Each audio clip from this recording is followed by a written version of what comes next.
شعر شادروان عبدالوقاص یوسفی. زی تاریخ قدیمت بس که در دنیا کتابی نیست، تو را من ذره ذره از کتابی یادها جویم.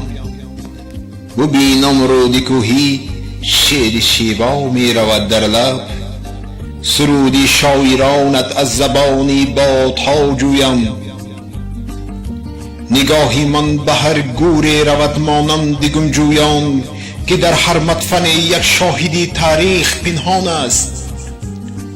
ز گور کاسه سرخنده دندان نما دارد، مگر او بر من تاریخ جویی ساده گریان است. تو را از دفتر ویرانه های جستم گاهی، تو را از قصه های پیرزنها گاه می جویم. تو را می جویم از میدان و تیدان و سری دشتت، به تاریخت ز هر پیراهی تو راه می جویم. ورق اندر ورق سنگی شخی تو از کتیبه پور، کتاب سنگ را خواندن ز دستم بر نمی آید.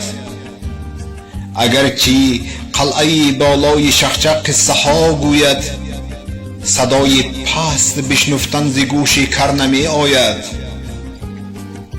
ایا واروخ کتابی مانده در نسیانگه تاریخ، منم جویای تاریخت، منم جویای اسرارت.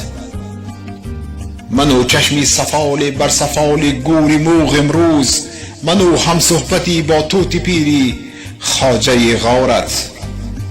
ایا واروخ، ایا واروخ، ایا واروخ.